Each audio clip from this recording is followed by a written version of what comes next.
Welcome to the Truth About Employed Physicians podcast, a weekly show where we take you behind the scenes of the professional healthcare industry and reveal the little-known methods highly successful physicians, doctors, and professionals are executing right now to maximize their income, reduce their financial liabilities, and most importantly, regain the freedom to live their lives on their terms. Subscribe to the Truth About Employed Physicians podcast today so you don't miss a single episode of this highly valuable information from our host, a veteran physician with more than 20 years in practice and counting. Now, your host, Dr. Incorporated. Okay, hey everybody, this is Dr. Incorporated bringing you another episode of The Truth About Employed Physicians. We're picking up a conversation with John and Cheyenne, who have graciously agreed to be with us for a few more episodes, talking about different elements of the young physician's life. Today, we're going to be talking about balance, and balance in our lives, in our professional life, and in our personal life. And I hope for you as physicians and residents and medical students who are watching this week that you have found some place in your life that's brought you rest. A place where maybe you got to get away and binge on some Netflix episode that you love, or read a book that you like, or find a place to pray or to work out or do something that kind of fed your soul, that made you feel good on the inside, because we live in such a fast-paced world, and it feels like, everything we do is just run, and work. And it can be really challenging. And I think a lot of us are even at my age, are trying to find that place where there's balance, where we're getting our souls sort of refueled, rather than it constantly going out all the time. And so I think this will be an interesting conversation with the two of you in particular, because Cheyenne is a working accountant, and we are in the first quarter of the year that we record this. That means we are in the thick of accounting tax season, and she works on taxes in particular. And so John's third, almost fourth year medical student, right? Mm-hmm. That Cheyenne, I'm interested in if you would tell our viewers, what's your last week been like for you working as a tax accountant? Well, a lot of hours, to say the least. This season is on a daily average, you're hitting 12, sometimes 13, 14 hours, on every day. So, and I've kind of bled into even working on some Sundays, just because the work pace and the workload is just constant. And I'm currently working remotely, so it's also a lot harder to escape the workload and the pace, because I constantly get emails, and it's always at my hands. The computer's right here, and so yeah. I mean, as far as the hours and the workload, it's just very overwhelming right now. Between January and April, and even after that, there's always some backlog that I have to play catch up. Do you feel very balanced right now? No. I get a workout in, every morning. That's kind of my accomplishment of the day. And if I don't accomplish that, I really haven't accomplished anything, personally. Because, when you're working that many hours, it's very hard to feel like you're valuing anything else but the screen time, and then when you get ready to go to sleep, you don't have any energy to even think about anything else. And so much so, I'm even dreaming about what I'm working on. So I can't even escape it in my dreams. I'm thinking about it. So it's just hard to find balance beyond the work, and even just being intentional in our marriage, and trying to play the wife role too, of making dinner or washing dishes, or running a couple errands. I don't have 10 minutes to spare that I feel like I can just breathe, because the time that I do spare, the 30 minutes here or the hour I maybe, go do something, I have in the back of my head, I've got things I got to get done. So it's not really a restful break. Yeah. John, do you notice that? Yeah. So you're a medical student. Traditionally, people were like, "Wow, it must be tough being a medical student. All those hours, and it's very difficult, and you're studying all the time, and you're away right now." I can't imagine it being much tougher than what your wife's doing right now. Which one's got the easier job right now? She definitely has the harder job right now. That's for sure. Yeah. puts in a lot more hours. And I just would think there's an odd dynamic, and it's because of COVID that these things have changed dramatically. But the odd dynamic is when you come home, she's there working. Mm-hmm. And so even your ability to talk with her, like, is this a good time to talk? Can we talk? Can you make noise? Can you not make noise? And you're in a studio, 1-bedroom apartment, small place, like less than 1,000 square feet, right? So how's that play out for the two of you? What's that like for you? It plays out like I walk in the door, the dog comes and says hi to me, and I look down the hallway, and usually Cheyenne gives me the... because she's on a call 9 times out of 10. Yeah. And so then I don't talk to her for like 2 hours until dinner. Yeah. Now, do you make dinner? Do you make dinner more times than not, or she still do? She does a lot of, like, we'll make food for the week we'll make a bunch of food at once. Like, we'll make a bunch of food on Sunday, and then halfway through the week we'll make a whole bunch more food, and we'll eat it for leftovers for the rest of the week. So we do it usually in batches in order to maximize our time. Because, she's a lot busier than me, but I'm also still busy and have a lot of things going on, and so...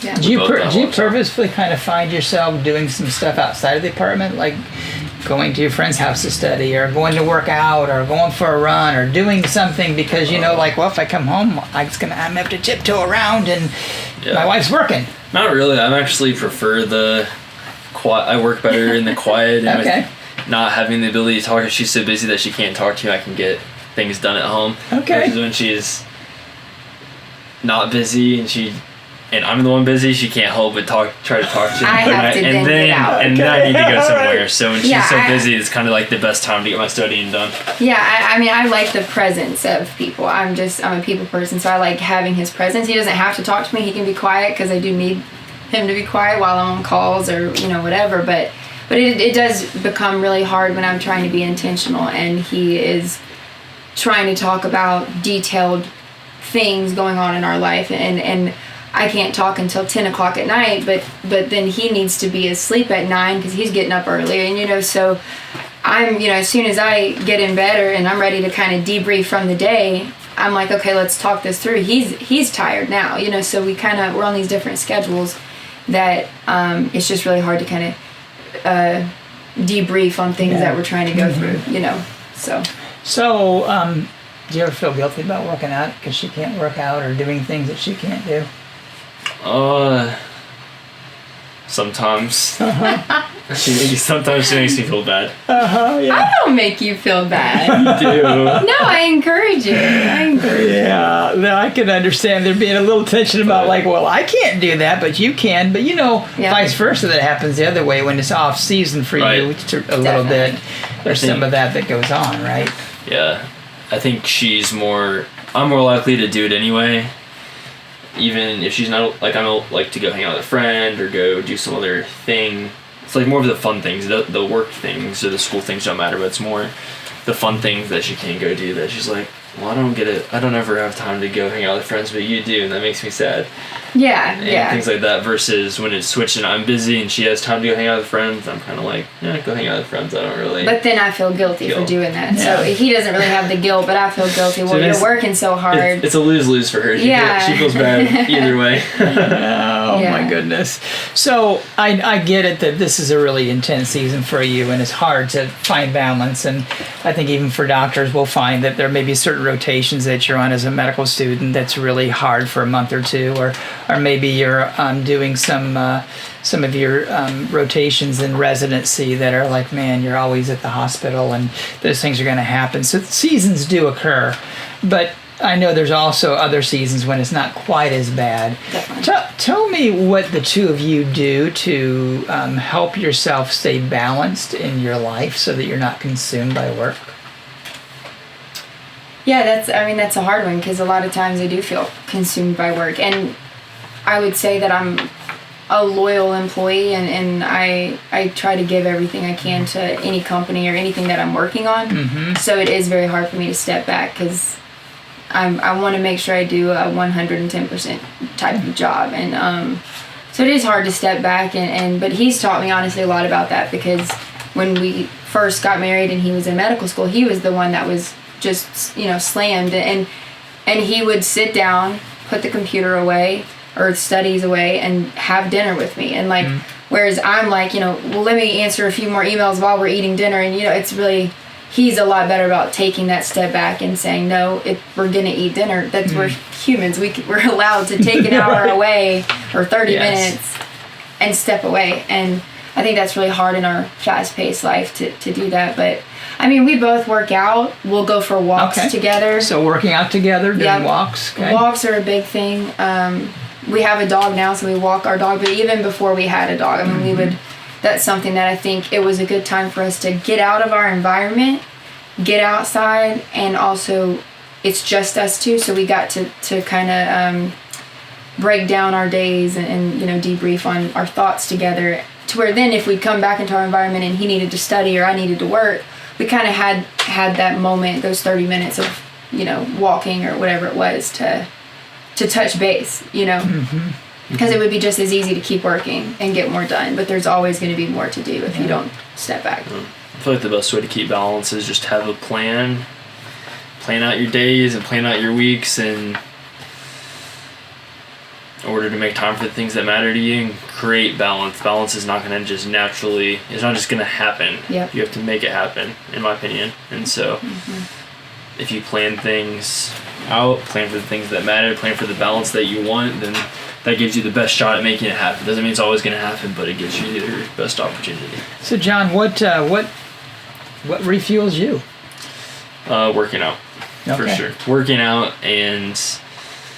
or playing sports with friends, playing basketball or soccer or literally any sort of competitive outlet that just lets me get my energy out, and that gives me energy. Yeah.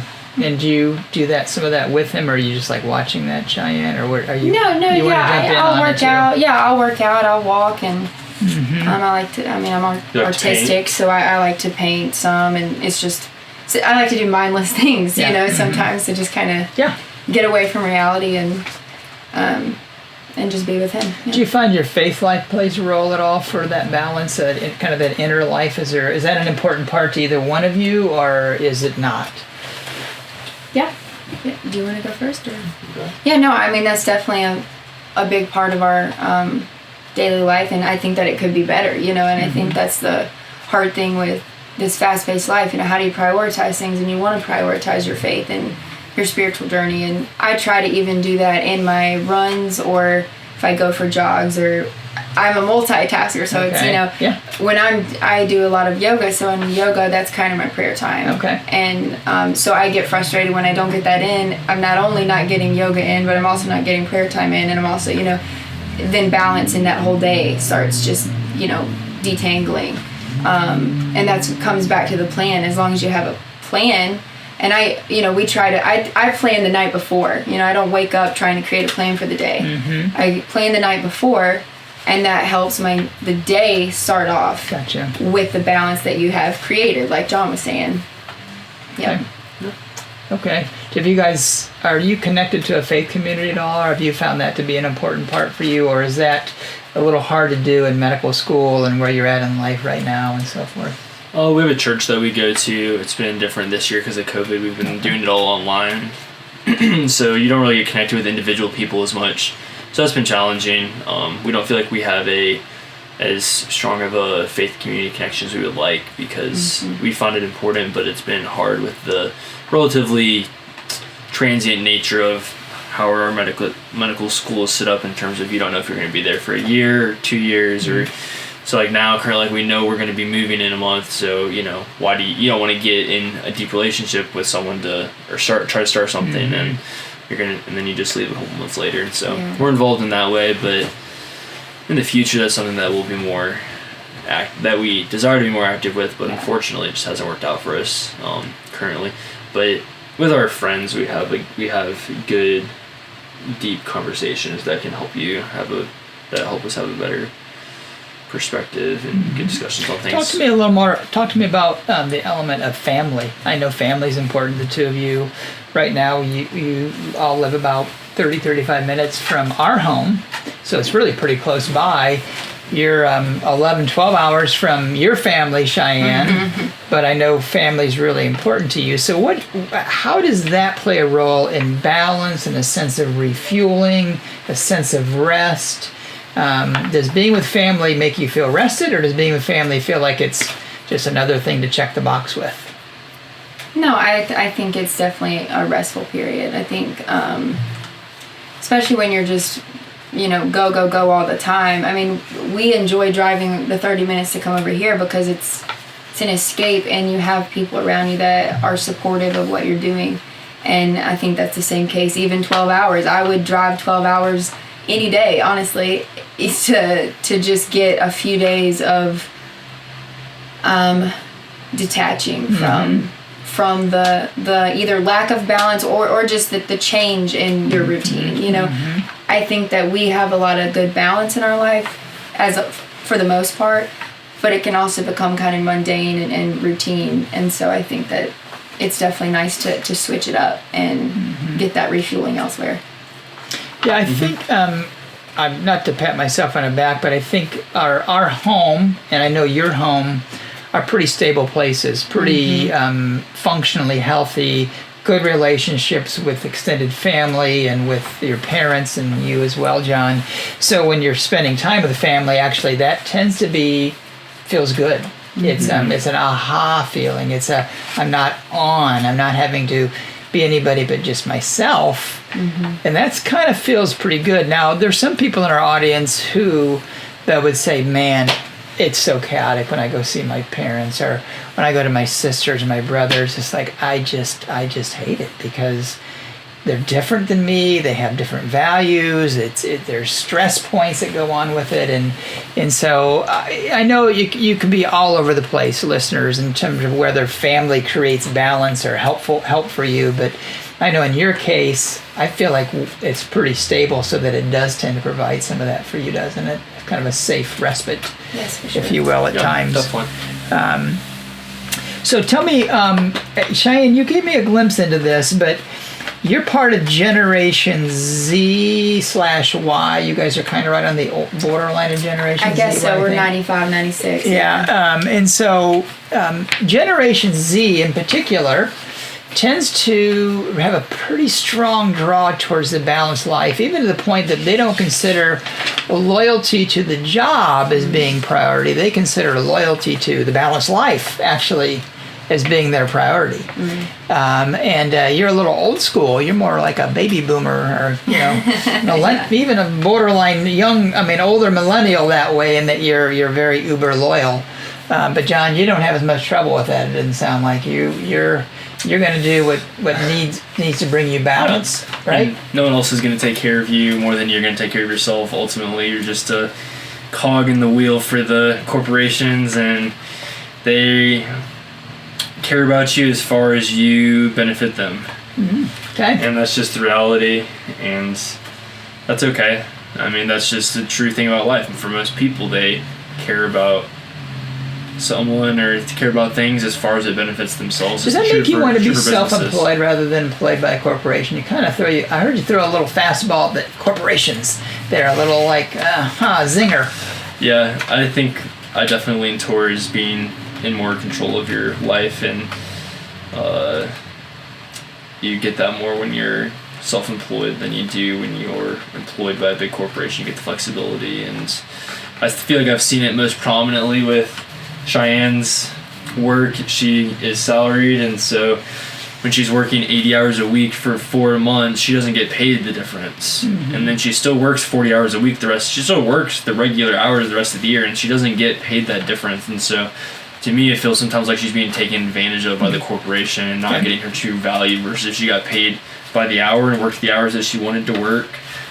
She was sort of a private contractor with the corporation, so to speak, then she would get paid for the hours that she put in, and then I think she'd be compensated fairly in that way. Which, there's also trade-offs in that corporations also offer benefits packages and all that other kind of stuff that kind of can be added in that help sweeten the deal, so to speak, but I think you can also manage that yourself and sweeten your own deals. Yeah, there's no question, right, that there's some positives to being employed by a large corporation, right? And there's some challenges. Yeah, for sure. Right? Yeah. What do you think about it? No, I mean, I was just going to kind of go off that and say, there's obviously a lot of truth in that, you're kind of just another number when it comes to being in a corporation, because they will get by without you in the end. But I think what makes me want to be that loyal employee, and it is really more of a committing mindset. And I know that I was blessed to go through college and have that opportunity to get the degree in order to land this job, that I want to pay that back in some regard, and not actually monetarily pay that back, but mentally and academically, educationally, all of it, pay that back in some regard for myself. And so I'm trying to, I think that's where the loyalty comes in, that I end up not focusing so much on, well, what's, where's the balance in that? And I also grew up in a self-employed business, so you do see this flexibility, but you also see a lot of the stresses that come because you don't have that corporate cush of benefits and the structure. Yeah. And so, guaranteed paycheck. Yeah, that guarantee. And so I think that's where I want to be loyal, where I'm at currently, but I would gravitate towards the self-employment concept in the future, because in the end, you want to control yourself. Yeah, that's a good point. And you see, our listeners who are employed physicians, this is a target audience, and there's residents and students who are watching this, and students, you're paying money to do what you're doing. But residents, you're going to be paid by an employer, okay? You're getting a paycheck from somebody, and then knowing that about 80-90% of graduating physicians are choosing employment, like that's the model that most people are going with, for a number of good reasons. And I've got a whole podcast on professional corporations and corporations that we've done on this subject. And there's a lot of good reasons to do it. But I find the sweet spot to the tension that you're talking about is something that I've personally done, and that is forming my own professional corporation and then forming what's called an employment light contract that allows you to really capture a lot of the benefits of employment, some of the security and some of the structure that they provide for you, but also still maintain a lot of the control and autonomy over your professional life at the same time. And again, tune in for another podcast that will cover that whole in a deep way. But if you're an employed physician, I just want you to know that there's a flavor of contracts out there called an employment light contract. And get on my website, take a look at the blog, and you'll learn a whole lot more about that. And don't believe the lie of a lot of the corporations that want you to think there's really just one vanilla version of an employed physician, and they get to define the contract totally themselves in a traditional way. There's a lot better ways of doing it. And so when John talks about being sort of self-employed or self-determined in his medical career, that doesn't mean just private practice.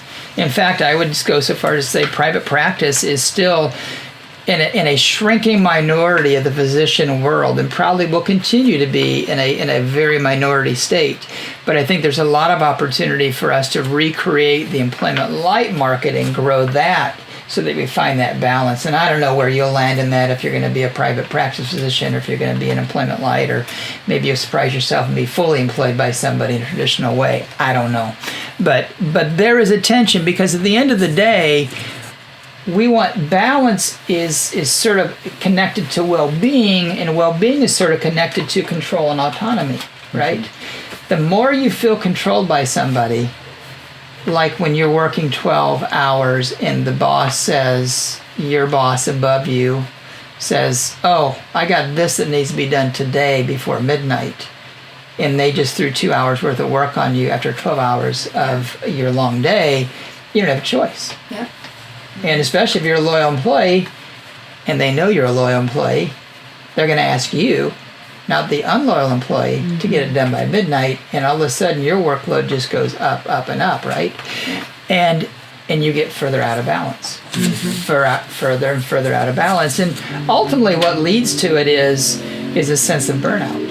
And for employed physicians, I'm telling you that the getting out of balance piece is one of the fundamental elements that lead to you heading towards burnout. And as a fellow peer, as a fellow physician, both whether you're a resident, a medical student, or a practicing physician, I want you to avoid that.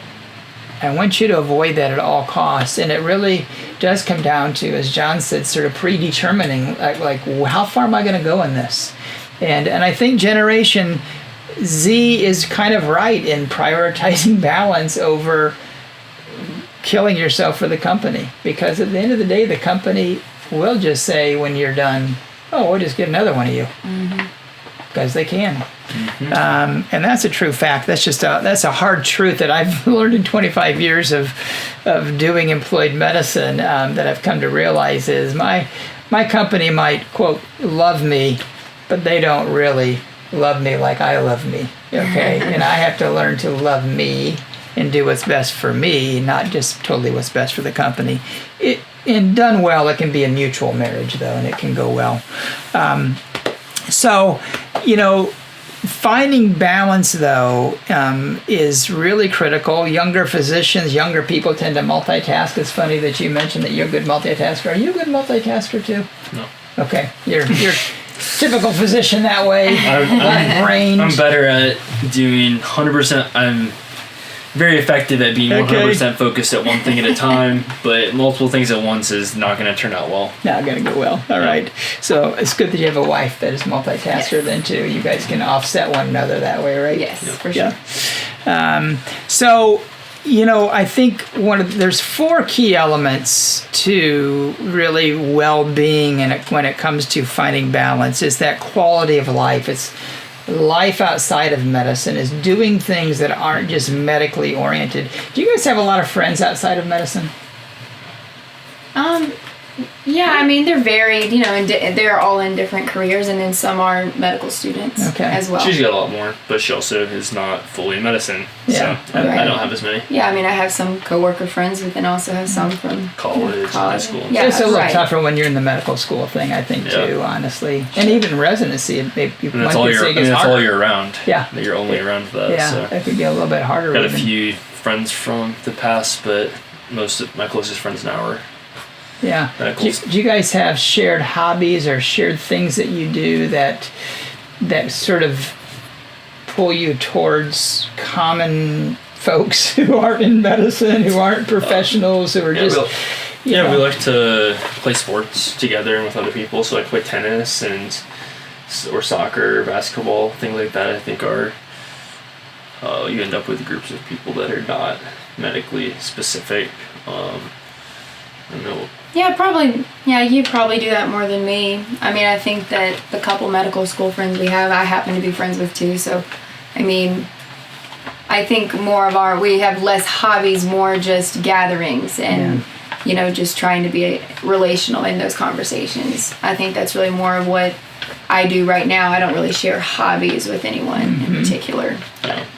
So, in the off season, when you're not in the middle of tax season right now, like you are now, what do you do to find rest and recovery? I sort of heard you say a little bit, you're like, well, sometimes even now I have to work on Sundays. And what I imply from you is that normally you guard Sundays as a day of rest? Yeah, I try to. Yeah, I mean, I try to find rest. I would say I'm not the best rester, waking rester. I mean, I can go to sleep, but it's very hard for me to sit down and read a book, and I love to read. It's just very hard for me to actually sit down and do it because I have a lot of energy and I feel like you're not being productive. I feel like I'm not being productive because I am typically a very productive working, workaholic type of mindset, but I think that's why I like to walk, because it gets me out of an environment, and that's the biggest thing for me is it's hard for me to rest within the same environment that I am working, or and so going for walks and getting out, or even trips, like I can find the rest if I can just get away for a weekend or get outside of the house or the space that I'm in. Yeah, I mean.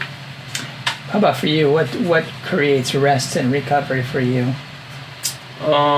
Just working on doing things that are my interests outside of medicine. Working on those things I think is restful. Just having the variety of life of, staying physically active, and I like doing outdoors activities like backpacking, camping, fishing, activities like that, as well as other more intellectual interests like reading and finances. Just out of curiosity, how much sleep do you get a night on average? how much sleep a night would I get on average if Cheyenne didn't want to start having long conversations right when we went to bed every single night?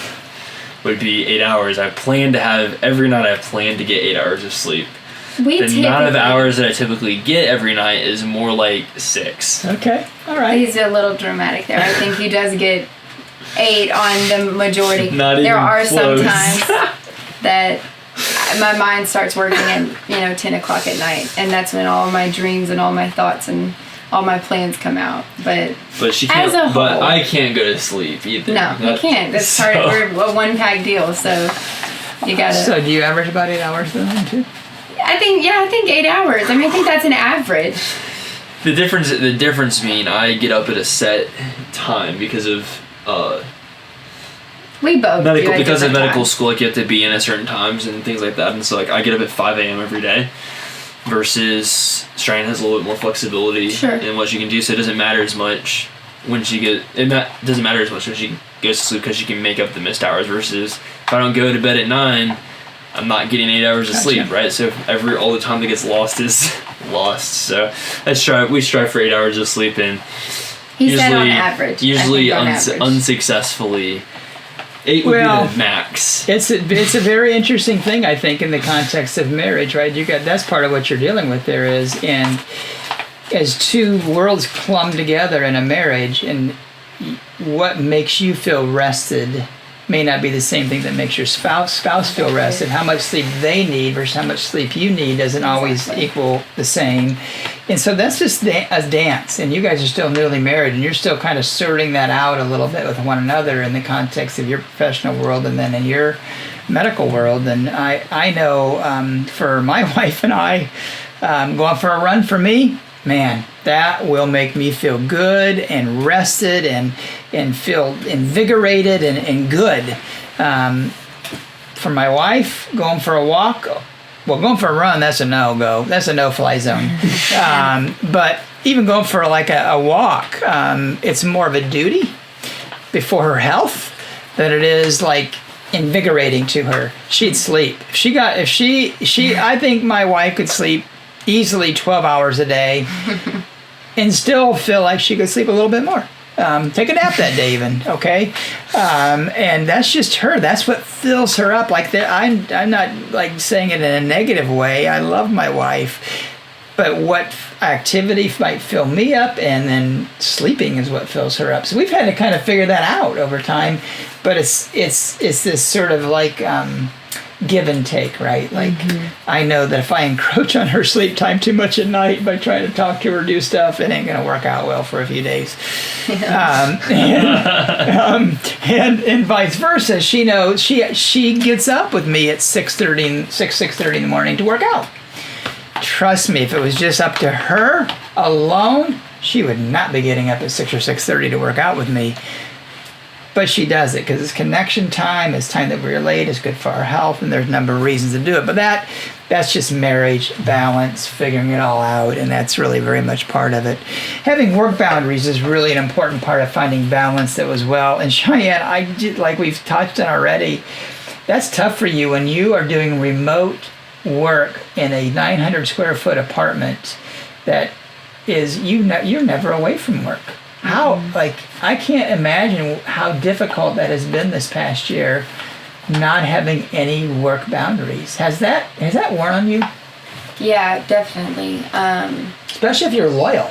I was gonna say, just because, like, I think it's worse because I am a bit of a workaholic, so I can't shut my computer quite as easily as maybe someone else could.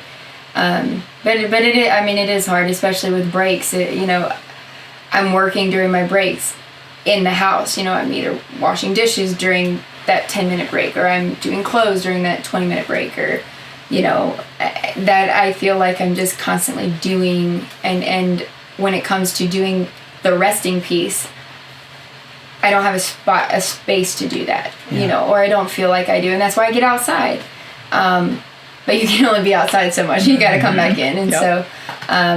But yeah, I mean, I find myself circling in our apartment a lot, just kind of in circles, just wandering and trying to not work, Yeah, and it sounds like, John, I kind of heard you indirectly say, you're pretty intentional about trying to leave the medical school, leave studying, and kind of come home and sort of immerse yourself back into marriage, relationship, and life. Is that true? I mean, I still study at home, do a lot of studying at home, but I try to create times during my day where I don't study and I get away from it. So I definitely still do it at home, but it's not as prevalent as what Cheyenne does because there's no other place, right? She doesn't go somewhere. Her work is right there, and so typically I have to be very intentional about doing it. So that's kind of Yeah, and typically for people, you have that commute home that you can kind of go ahead and breathe from your day. And instead, as soon as I'm up, done with entering my time, he's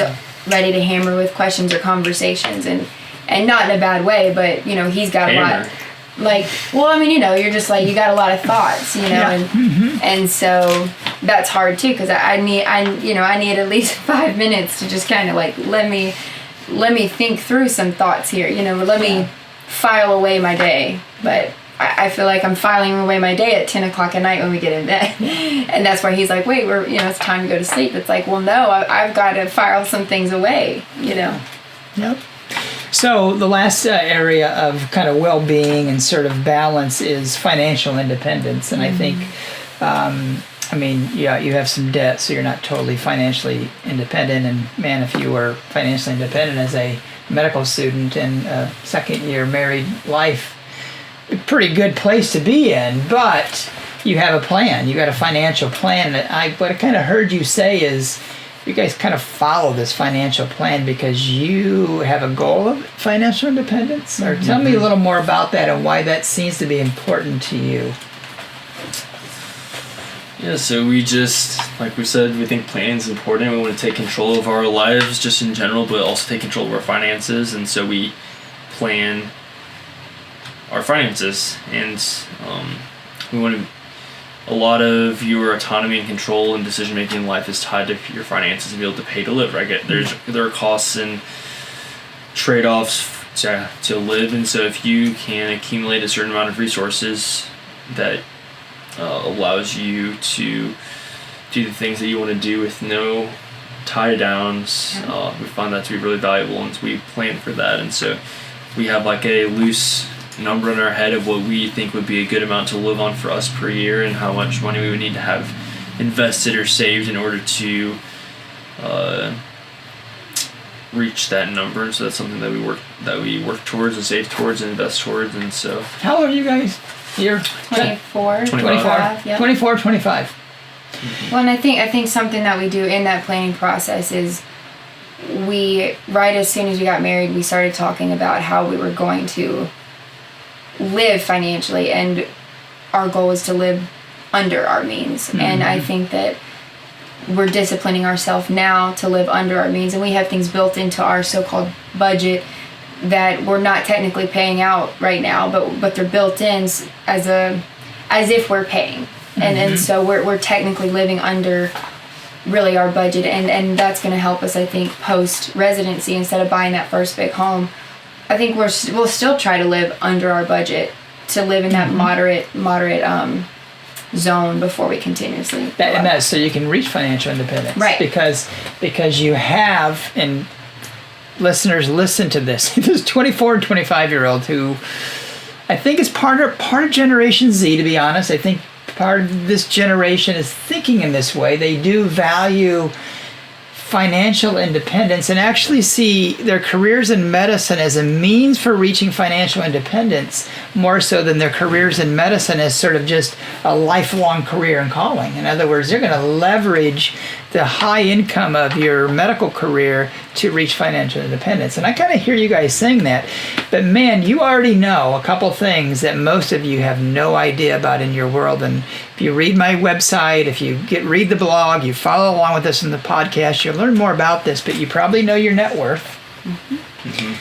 You know what your target net worth is to know when you'll have enough money to be able to live, to be financially independent at the lifestyle that you've chosen for X number of years. Is that correct? Yep. Correct. And when I was 24, 25, I couldn't even figure out how to make a grocery list, probably. Like I said, I was living on Denny Marsh Stew and Tony's Pizzas. Okay, that's my life and world. That's really advanced thinking you guys are at. That's way ahead of where most people are. But yet, as I've learned more about this myself, and I'm thankful that I am financially independent right now, and I know your parents are financially independent, and that's a big thing. Probably it's been modeled for you guys a little bit that way, and the value and benefits of that. But I don't think it's as technically difficult to really form that number or identify it than people think, right? Yeah, just it's a little bit of math. Yeah. But I think that the important thing is thinking, where do you want to end up? Where do you want to be in 10? You have to make life goals, and you think, where do I want to be in 10 years, 20 years, 30 years? What do I want my life to look like? Do I still want to be working 60 hours a week, or do I want to have the ability? Or do I want to have the ability to work less or work more if I want to, or change job if I want to? And so that's kind of what drove us, because we know life's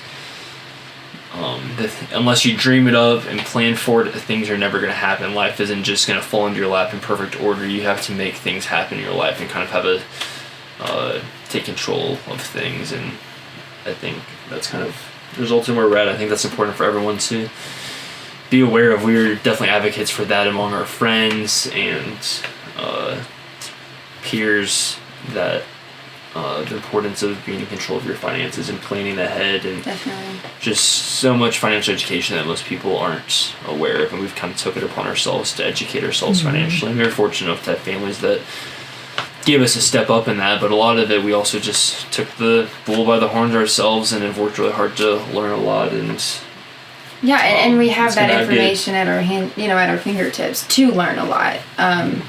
We did have good models with our families for sure, and some people don't quite have that model, but I think that it is fairly easy to kind of teach yourself the basics of just disciplining yourself, and it gives you momentum too when maybe we're in a better financial situation than some other people, but there's people out there dealing with a lot of debt or not a great family structure or other emotionally distraught things going in their life that they don't even want to think of 5 years down the road. They're so engulfed in the present. But I think that if you go ahead and make that dream and that goal, it actually gives you momentum to get out of that current present bogged down situation.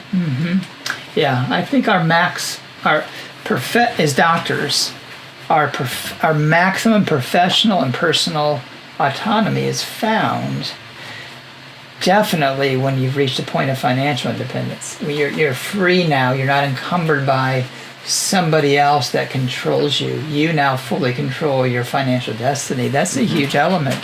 And then even, like I said, from a professional standpoint, an employment-like contract is a great in-betweener between private practice and traditional employment that allows you to have a lot more control of your own professional autonomy too. So I know for me, that's been the sweet spot. When I'm now financially independent, I'm now in an employment-like contract and have been for over 10 years. And those two concepts go together very closely, by the way. And I feel really good about where I'm at. And I want you as physicians to feel the same that I feel. And that's kind of the heart and the spirit of why I do this podcast, why I've got the website, why we do what we do, because I want you to have that same joy, that same balance, that same excitement with doing medicine, but not letting it burn you out, but enjoying all the maximum benefits of it. And I think that's possible. I'm really glad, John and Cheyenne, you've been on the show today to share some of your thoughts about balance, about some of your experiences, some of the hardships, like where you're at right now, Cheyenne, with trying to find balance in the middle of a lot of work. But I think it's possible. And so, readers, I encourage you, listeners, I encourage you to jump on, give us your thoughts. Tell us what you're doing to find balance. Tell us what's happening in your world that helps you find that sweet spot of recharging and refreshing and being able to enjoy medicine because you are doing what is necessary to take care of yourself. Well-being and self-care is so important, and you can't depend on others to do it. You can't depend on your company to do it for you. You can't depend on your spouse to do it for you. It's not up to your kids. It's up to you. You got to take care of this yourself and take care of yourself in this, and I encourage you to do that. So hope you have a great week. Thanks for being with us, and we'll see you sometime soon.